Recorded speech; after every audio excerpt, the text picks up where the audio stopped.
Hello and welcome ulit sa kusina ni Mrs. O. Sorry, pare-pareho yung outfit ko for the last few posts kasi this was all done in one night, no? So we made 4 recipes. So for now, we're making salmon. Now remember, one of my wish list, no, for this year or one of my resolutions is when I'm cooking in the kitchen is to create more recipes na fish, no? Fish-based. Kasi actually, ang versatile ng karne, ang versatile ng chicken, it's so easy to mix and match. Pero with fish, it's a little bit limited. So for today, we still had some leftover mashed potatoes. I'll be using that as a base. Pero you can also use it with rice, no? Pwede na tayo mag-rice or fried rice. So we're just cooking salmon and I'm actually making the spinach sauce. So there's nothing much to see with the salmon except you're adding salt and pepper, skin first, para medyo crispy. But the one na magdadala talaga sa dish and will really give it life is the spinach sauce. So let's cook! Anyway, for this recipe, we're using white onions. Kasi nga, we're gonna be mixing it with some spinach. There you go. It's very easy. Okay. Butter. Some onions. Some onions. So I'm just gonna add this kasi nga, nag-shortcut ako. There. Then I'm gonna add a little bit of thyme there. Found thyme. Spinach. Yun. Very easy lang siya. Butter, onions, half a chicken bouillon. I'm just gonna add some water para lumambot yung spinach. So if it's really malambot, almost lamog, we're gonna do a food processor and make our sauce. No? So while that's cooking, I'm gonna heat this pan up para we can start cooking our salmon. No? So,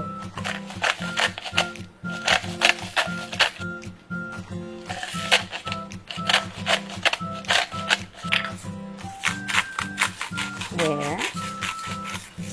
And then some oil. So, you'd like the pan to be really hot para maganda yung texture ng ating skin. It's gonna be switching back and forth, ha? I think I'm gonna add more spinach. Kung walang spinach, I think kangkong can work. But with kangkong, it's a little bit, may pagka-gritty, no? Magkakaroon ng a little bit of fibers, even if dumana siya sa food processor. So, one of the tricks that you can do if gagamitin nyo is kangkong is daan nyo sa strainer para mas smooth yung sauce. Yun lang yung difference, no? Kasi, mafe-feel mo naman yung texture, yung dahon, no? So, this one. Nicey. There you go. So, this one, it's about, 3 minutes on each side. Na that's it. You wanna be careful with the salt kasi nga, di ba, we added chicken bouillon sa spinach. So, it might become too salty. So, let's try to control it. So, this one, when we were cooking steak, remember, we were flipping it every 2 minutes just to build a nice crust and to seal in all of the juices. When it's fish naman, you kind of have to wait it out until it's fully cooked. Or else, dun siya magbe-break. Diba? Minsan yung nagkukuka ng fish, masyado mo agang ginalon, nagbe-break. So, that's why you wait it out, no? So, it's only been a minute, and then after 3 minutes to 4, that's the only time you flip it. Para hindi mag-crack. So, that's the delicacy or pagka-delicate na kailangan medyo maingat tayo when we cook fish.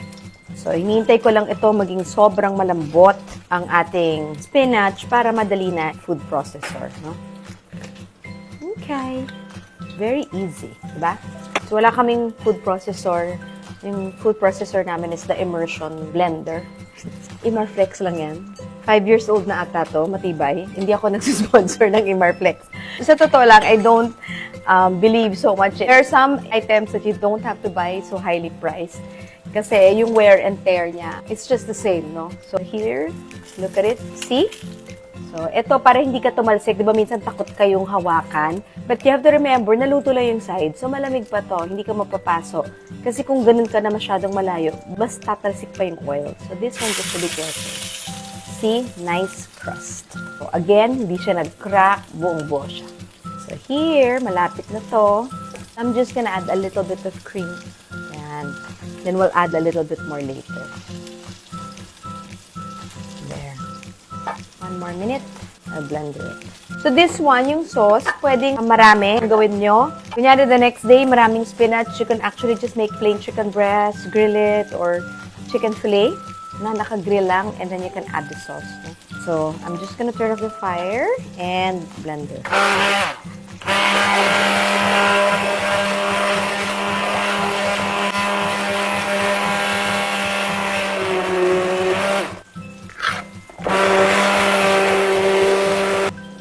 Para mas madali.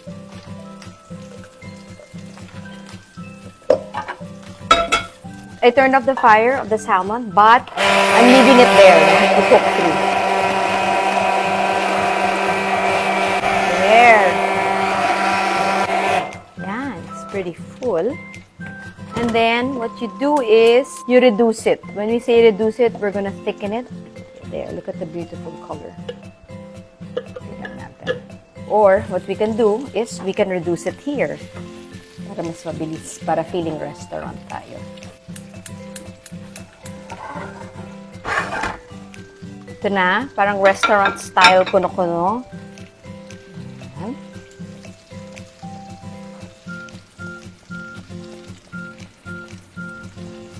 Beautiful. You can put upside like that, pag ganyan, or skin up. No? It's entirely up to you. But because the sauce is green, I'm gonna choose it to put it in the center. I'm just gonna remove a little bit of the oil. Because nagmamadali ako, I'm going to add the sauce so mabilis mag-reduce. Okay, I'm gonna reduce it here. A little bit of cream.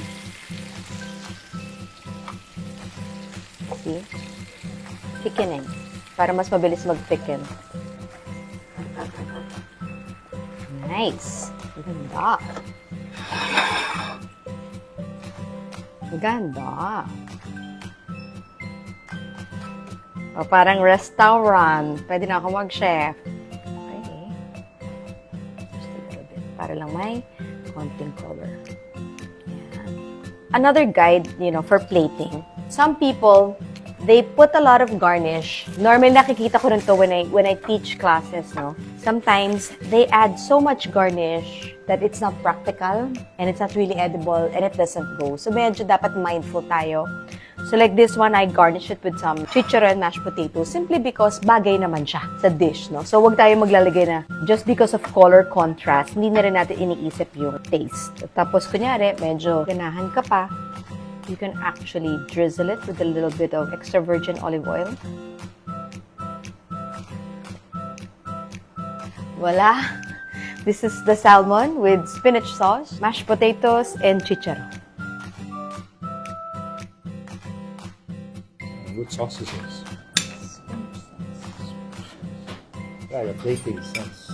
And have some.